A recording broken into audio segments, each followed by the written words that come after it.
नहीं नहीं, मैं ये सब हरगिज नहीं लूंगा। तू कैसी बात कर रहा है यार? शिवानी को मैं बहू नहीं, बेटी बनाकर ले जा रहा हूं अपने घर, और मुझे सिर्फ मेरी बेटी चाहिए, समझ गया ना?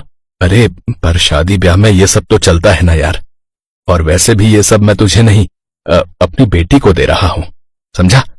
तो तू चुपचाप बैठकर समोसा खा। नहीं यार, तू मेरी बात समझने की कोशिश कर मेरे भाई। हम दोनों की हैसियत में जमीन आसमान का फर्क है, लेकिन फिर भी तू अपना वादा निभा रहा है, ये मेरे लिए बहुत बड़ी बात है।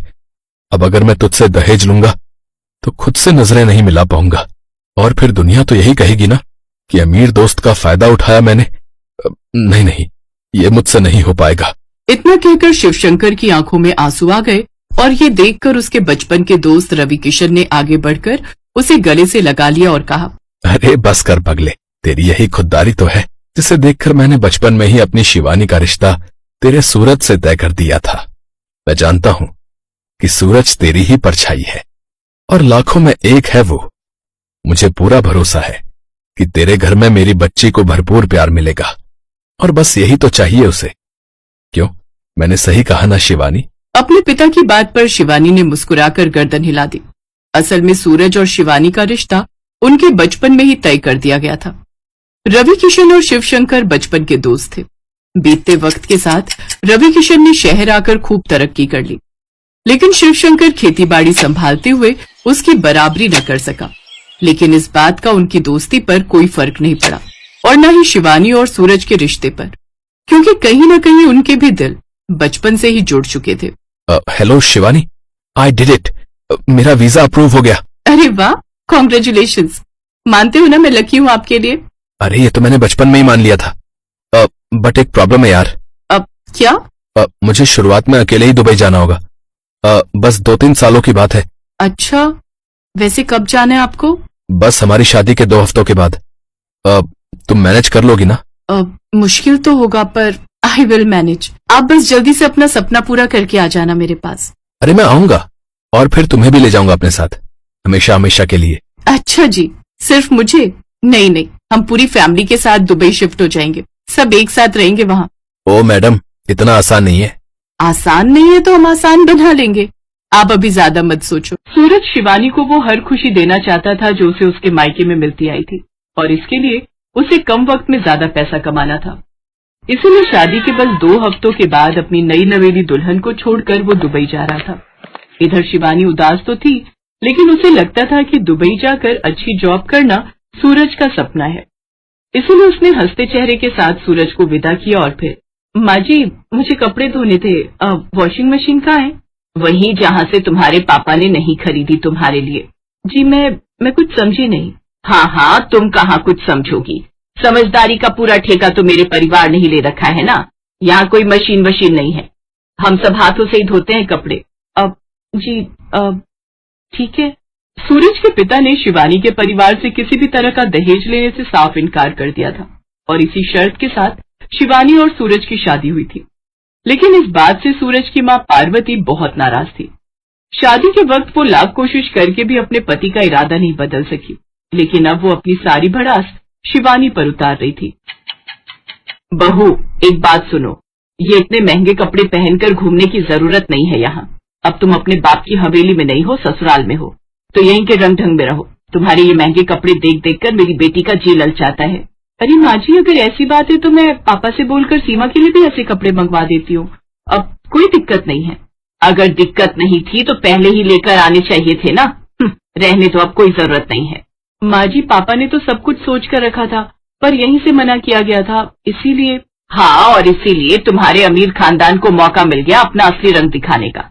रहने दो, शरीफ खानदान है हमारा, तो हमें तो मना करना ही था, मगर जिसे जो करना होता है ना, वो कर ही देता है।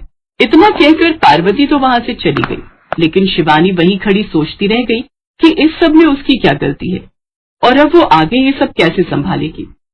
पार्वती का उसके प्रति बर्ताव बीतते दिन के साथ और खराब होता जा रहा था, और तो और शिवानी की ननद सीमा भी इस सब में अपनी माँ का पूरा साथ दे रही थी।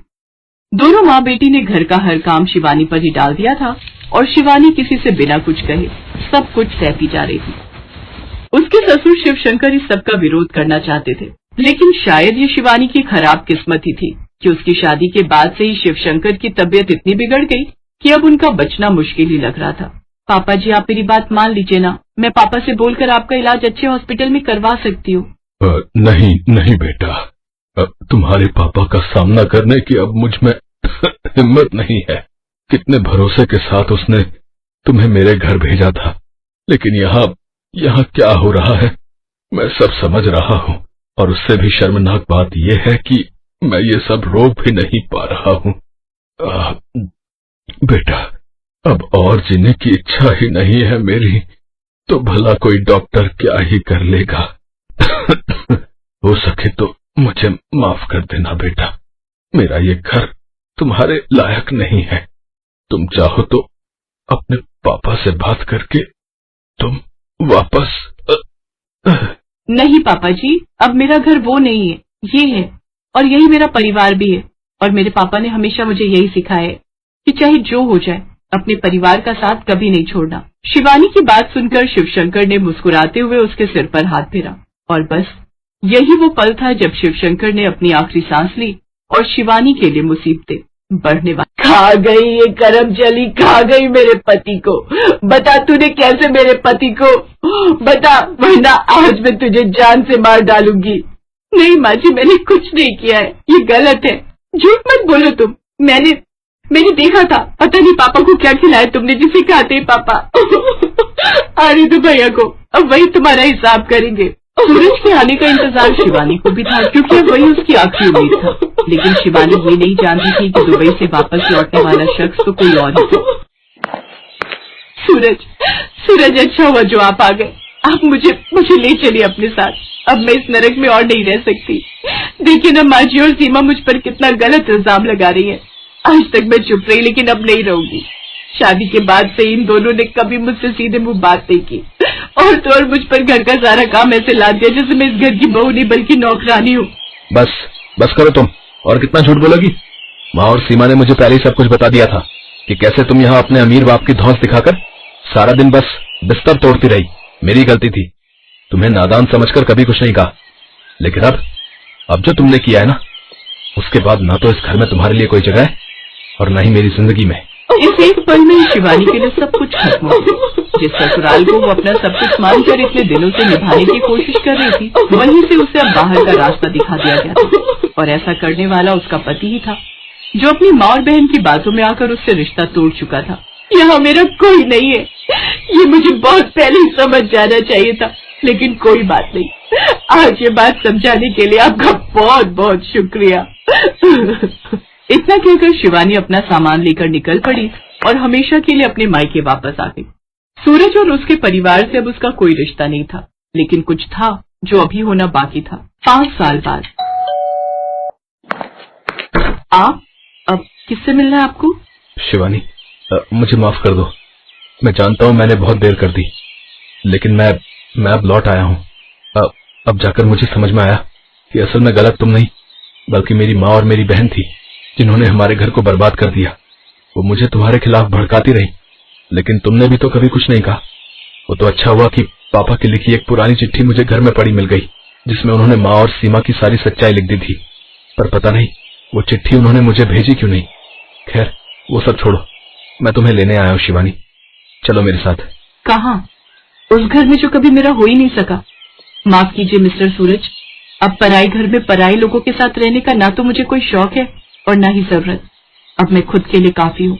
और हाँ, आपकी जानकारी के लिए बता दूं कि आपके पापा की लिखी वो चिट्ठी मैंने ही आप तक नहीं पहुँचने दी थी, पर शायद वो मेरी सबसे बड़ी गलती थी, जिसे अब मैं कभी नहीं दोहराऊंगी। इतना कहकर शिवानी ने दरवाजा बंद कर दिया और सूरज बाहर खड़ा अपनी उन गलतियों पर पछताता रहा।